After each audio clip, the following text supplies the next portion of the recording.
welcome to another booktube video from me, Lauren, from Lauren and the Books. Welcome.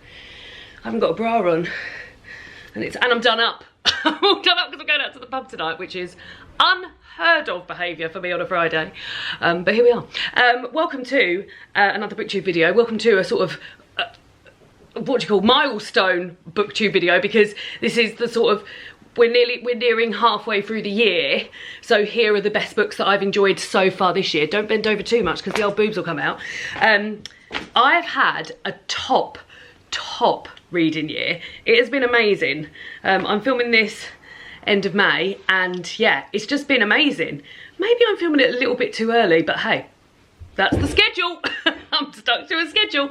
And yeah, I've gone from, so I went through all the books that I've read this year, 79 books I've read this year so far, and just listed down as I was looking through what I'd read, the ones that had really made an impact and the ones that I still remembered and the ones that I loved and I remember feeling all fizzy about when I was reading them and after I'd read them. And I wrote them all down, and there was 15 of them. So I've whittled it down to 10. However, there will be 5 honourable mentions at the top of the video that didn't quite make the top 10 shortlist, but they're still brilliant books. All of the books will be linked down below. I sort of use this video, so I'll be watching this at the end of the year. Merry Christmas, Lauren. But also I often share this out on my sort of like my personal socials, where I don't always share bookish stuff, because quite a lot of people ask me around this time of year when people are getting ready for holidays, oh, what would you recommend? What's the best book you've read this year? I'm going on holiday and I want to pick a book to read. So if you're here for that, then hello and enjoy your holiday. So there are 10 books that I'm going to be talking about. I will first of all mention the 5 that didn't make the list, but like I said, these are all top books. Like, one of the books in this was a 5-star book. It just didn't stay with me as much as the others, but these have all been amazing books. Like, the reading, I think this might be my best reading year I've ever had. Whoa. But the 5 that didn't make it are Orbital by Samantha Harvey, The Peepshow, The Murders at 10 Rillington Place by Kate Summerscale, The Tenant of Wildfell Hall by Bronte, Private Revolutions by Yuan, and Raising Hare by Chloe Dalton. So like I said, I will list all of the books, the actual 10 that made the top 10 and those 5 below. And yeah, let's get on to the top 10. So I've popped them in an order. I think the top one will probably remain the top, but they're sort of interchangeable as they go. You will notice that I've only got 3 of the books here, and that's because the majority of these books I've read, I've got them out from the library, which is wonderful. Guys, use your library. They are free. Well, here in the UK, they're free. I had to pay £1 to put a reservation on. It saved me an absolute fortune in buying books. And the authors still get paid. They still get paid. They get paid a little percentage every time a book of theirs is got out. So please, please, please use the library. It's wonderful. Right, should we start with 10? So 10 is A Little Trickery by Rosanna Pike. This was on the Women's Prize for Fiction long list. You're going to hear me say that a lot. And the non-fiction long list as well. Yeah, you are going to hear me say that a lot. And it didn't make the shortlist, but it is a wonderful, wonderful little story about a young girl, Tib. And it's set in sort of like a Tudor England that you don't hear so much from this particular class of person. And early on, Tib's mother dies, and Tib has to sort of find her way in the world by relying on other people and making friendships quickly and working out if she can rely on those other people quickly. And her voice just rang off the page. She was just, it was one of the most unusual voices and exciting voices that I'd read in a really long time. And the way in which she speaks and the way in which she speaks to you is something really special. And like I said, she makes sort of like friends and people along the way, and those people, you hear their story as well, which is all wonderful. I'm being really vague because as it sort of unfolded for me, it unfolded beautifully, and I would love that to happen for other people as well. But yeah, really, really great. Page turner, absolute page turner as well. Like, I often find with historical fiction, which is something that I love reading, I often find it's something I can put down and come back to, but this one I was like wanting to know what was going on. And the bit at the end, the trickery itself, your heart is in your throat, waiting to see if they're gonna get away with what they've done. So yeah, really, really great book, really, really enjoyable. Next up was from the Women's Prize for non-fiction long list, and is now on the short list, 1,000 Threads by Neneh. Neneh was on the music scene when I was a bit younger, as was her brother, Eagle Eye. So I was aware of her, and I knew she was very good friends with Andy Oliver. I've seen her do shows with Andy Oliver, and Makita Oliver, her daughter, had mentioned Neneh Cherry and things like that, and they'd actually spoken a bit about this book on their podcast. But when I saw it was on the long list, I was like, oh, I need to read that instantly. I got it out from the library and read it instantly. And yeah, this is such a life lived. Like, Neneh Cherry is such a creative person and has sort of surrounded herself with creative people, as well as being born of really creative people. Her mother was an artist, and there's a situation whereby she sort of has two fathers, both of which are musicians and jazz musicians. And yeah, just the people she sort of surrounds herself with are just so creative, and there's just so much sort of life in here. It's also got the backdrop of so many different countries that Neneh has lived in throughout her life, and I particularly like the bits about her living in Sweden. Her mother's Swedish, and yeah, it was just such a wonderful retelling of someone's life, hearing Neneh's experiences from Neneh's point of view. I imagine the audiobook of this is brilliant, because I expect Neneh probably narrates it herself. But yeah, it was so fun that I was reading it, and then one night I was here, I think I was on my own, and I got into the shower and Radio 2 had a Neneh Cherry song on, and I was just like, yes, I love it when that happens. But yeah, it was great. I really, really loved it. Next up, I've got it. It's Owning It, Our Disabled Childhoods in Our Words. This is edited by Jen Campbell, James and Lucy Catchpole, and the illustrations are done by Sophie Camlish. This is a really recent read. I read this month, the month that I'm filming this, and this was just such a friendly, sort of familiar, comfy thing to read, pitched perfectly at its audience. It's pitched at sort of children, and it's a whole host of disabled authors recounting experiences from their disabled childhoods. Now, I didn't have a disabled childhood, but I am the same age as a lot of these people in here, so a lot of it felt sort of, like I said, the word familiar and comfy, and sort of like retro on, you guessed it, nostalgic. She loves a bit of nostalgia, as well as being completely new to me, because I was reading about these experiences in the new, on new ears, because I haven't experienced these disabled childhoods. This brought me such joy, and I think it will definitely bring a lot of joy to its intended audience. But its intended audience can be anyone, because I learned a lot about these experiences of these adults as when they were children, and it spans different sort of countries and cultures and ages and genders, and yeah, I just had a really, really great time with it, and I think a lot of people will. And like I said, the intended audience is everyone, so yeah, but children would love this. I would have loved this as a child, so there we go. Great book, loved it, loved it. Next up is another one I've got. Oh, I've actually got the next three, well done me. Fundamentally by Nussaibah Younis. We read this for Patreon Book Club. This was a Women's Prize for Fiction longlist book, and now it's been shortlisted, hurrah. This was, I mean, bear with me, because this is a book about radicalisation, what goes on behind the scenes in the UN. It is about ISIS wives and the experiences they're having. Imagine that, but also imagine that it is funny and witty and weird and exciting. I loved it. I really, really loved it, and I loved the discussion we had about it. It was really, we all learned a lot from this book, whether that be what's going on with the UN, how potentially easy it might be for someone who is looking for belonging and has not much going on at home in terms of belonging, how easy it might be for an individual like that to be radicalised. And yeah, it was really eye-opening, but at the same time super entertaining as well, which is a weird mix. It really, like, a lot of us, especially when I'd read the first chapter, because when I do my Patreon book clubs, I read the first chapter and do a sort of reaction video to the first chapter. And a lot of us were thinking, like, how can this be a funny book about ISIS brides and about radicalisation? But she absolutely achieved it. And yeah, it's very well researched. The author herself has worked for the UN. I'm having a look. Not for the UN, does she work for? She's a peace building practitioner and globally recognised expert on contemporary Iraq.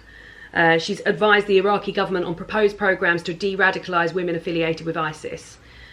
Yeah, so yeah, really, really great read and eye-opening. Again, a complete page turner. There are moments in here where you open with our main character there's sort of two main characters. So you open with our two main characters trying to escape, and you know when you go back that you're leading up to this point where they're going to escape, and you just don't know how it's going to go. You just really don't know how it's going to go. But yeah, I loved the character of Sarah, who is this radicalised ISIS bride, who's from East London, and she's swearing and she's really into dairy milk and stuff like that. And yeah, like I loved hearing from her point of view, because she wasn't what you would expect. And there was a lot of, this wasn't what I would expect in this book. So yeah, very, very interesting indeed. Then next up is Half-Assed Human by Leena Norms. And do you ever get it where you read a book and you think, oh, that could have been written for me? And this is what this felt like. Leena is a booktuber and a YouTuber who I've watched since the very beginning of me starting this booktube journey. 10 years we've been doing this now, guys. And I love her content, and I love her book recommendations and all her stuff about fast fashion, and she's just an amazing, amazing YouTuber and booktuber. And this book was just as amazing as she is, because I'm very much a throw everything I've got into a project, then sort of think, oh yeah, maybe I've grown a bit tired of this. I must say, the only thing that this hasn't happened to is my YouTube channel, because I've been doing it for 10 years. And then see how, and then like maybe look back at it later on, and that's sort of evidenced in all the diaries I started as a child. I'd often get a diary for Christmas or for my birthday, and I'd write in it avidly for probably about 3 weeks, and then that would be it. And then I'd find it in the summer and be like, lol, just found this, what was I on about in January, that sort of thing. But this sort of harnesses that power of being a half-arser and puts it into practice. And in particular, like, I picked up a lot of steps from here, but one of the main things I picked up is being a sort of like half-assed vegan, which I feel sort of like calling myself a half-assed vegan, because I eat fish, so I'm a pescatarian. But one of the things that Leena suggests is that if you're looking at sort of like veganism and thinking, oh, I can see why that appeals and why that's good for the environment, but I can't commit to that. What I've committed to doing is, when I have breakfast at work, I eat a vegan breakfast. So I have the same fucking thing every morning. I have shredded wheat with oat milk and raisins. And yeah, and that's my sort of like little nod when I'm at work to giving a half-assed veganism a go. And it's full of sort of steps and tips and things like that.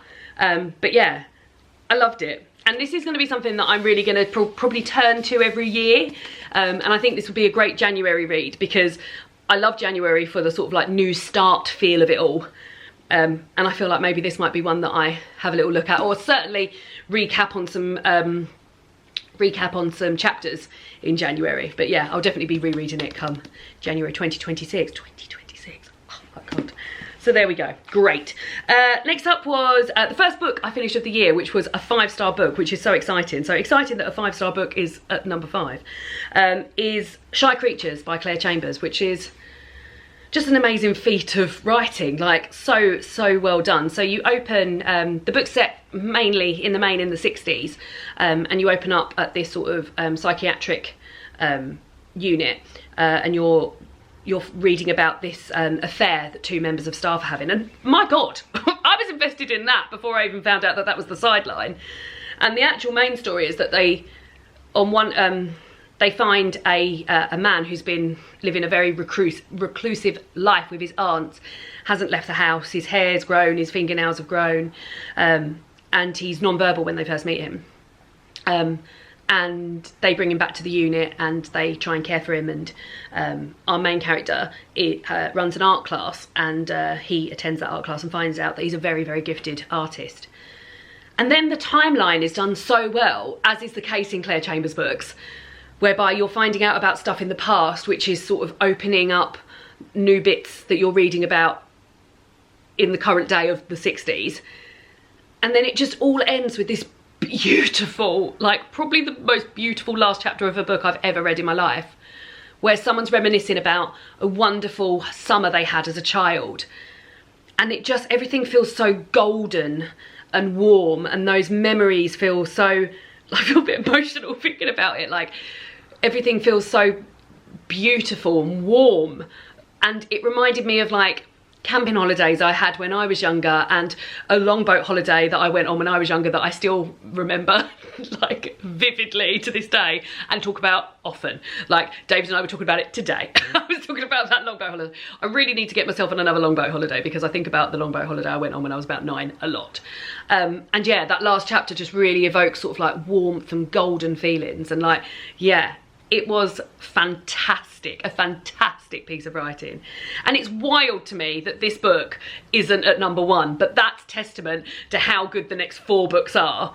And when I read that first book of the year, Shy Creatures, and I was just like, how am I going to beat this? How is anything else I'm going to read this year going to be as good as this? And luckily for me, it was. So yeah, this was amazing, amazing book. Next up, we've got The Centre by Ayesha Manazir Siddiqi. This is a book that I've lent my friend. Weirdly, and I'll say this with confidence, I love this book. Obviously, it's #4 in my list. But my friend who I've lent it to, the one I'm actually going to see him at the pub tonight, he didn't enjoy it at all. He didn't finish it. So one person's bestest book is not another person's bestest book. But yeah, this is like a sort of Black Mirror episode, I guess. And it captured me from the instant. And we're following a young woman who has a partner who speaks a number of languages, and seemingly is able to pick these up very, very quickly. And when she questions him about it, he explains to her that he is part of a, he visits this place called The Centre, where you can go and learn a language in 10 days.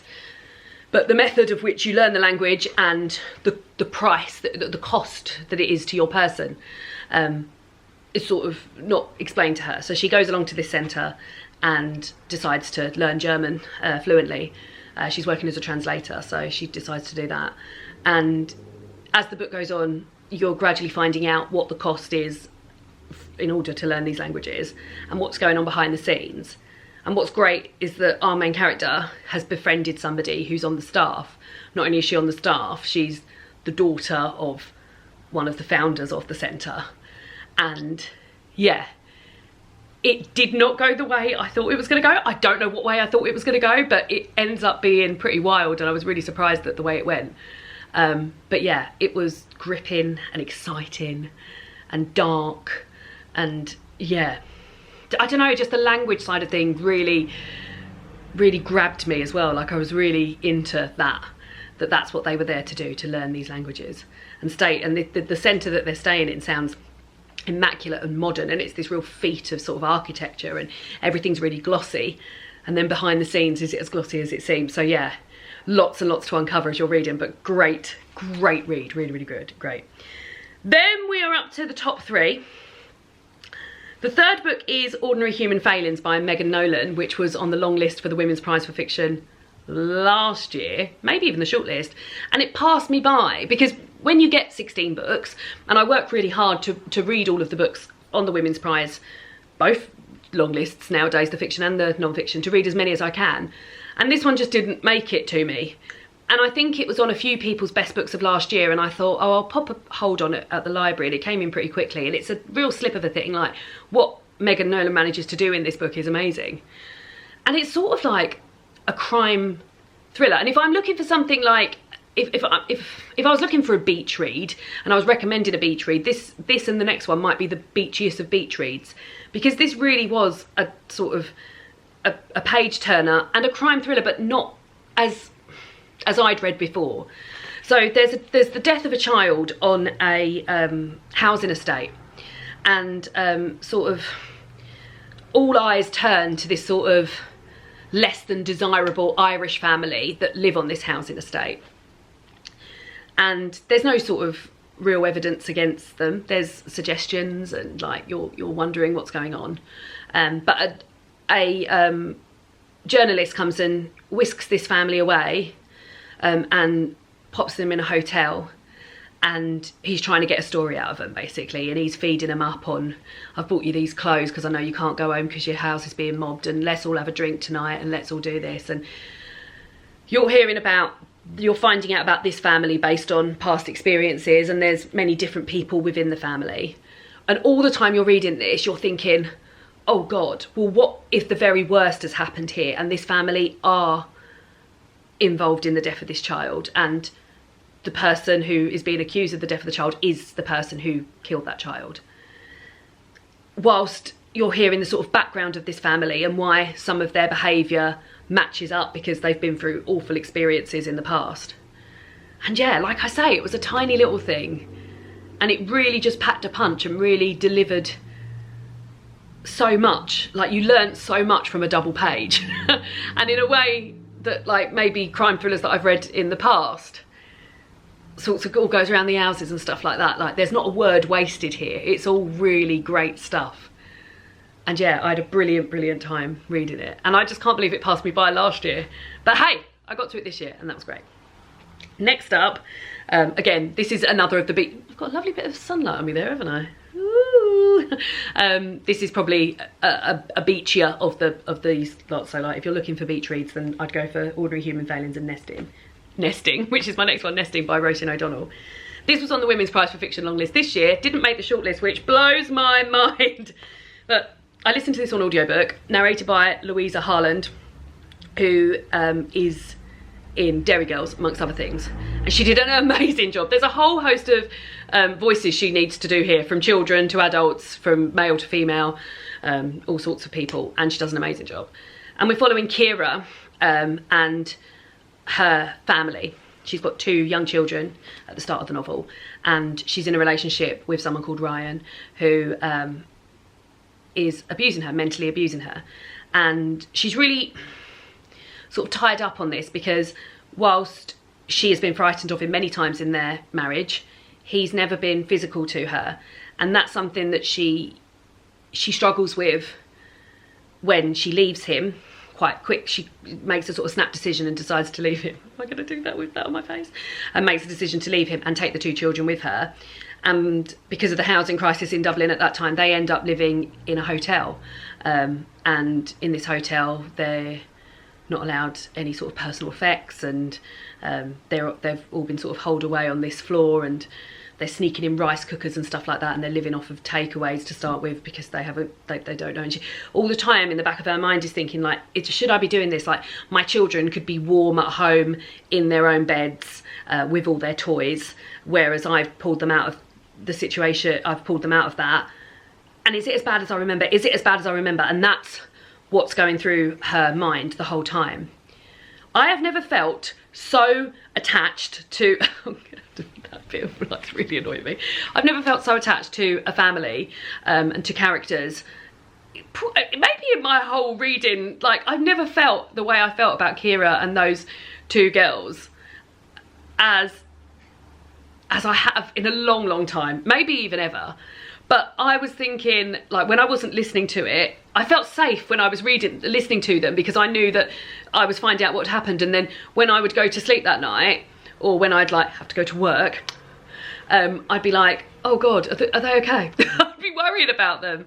And yeah, it was just really affecting and really well written. Yeah, read it or listen to it. It was amazing.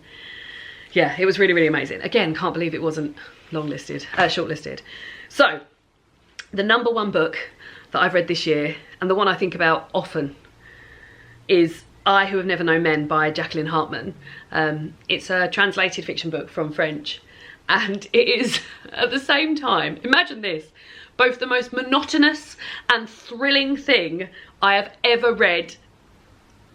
Ever. I mean, I've never read anything monotonous and thrilling. So this book starts, this all unfolds very quickly. So I'm telling you the plot here, which has got spoilers in it, but not really. There's just adjusting elbows. There's not really spoilers because not all that much happens. So at the top of the novel, we are introduced to a character called the Child. She is one of 40 women who's kept in what seems like an underground bunker, guarded over by male guards. And these women are fed at the same time every day.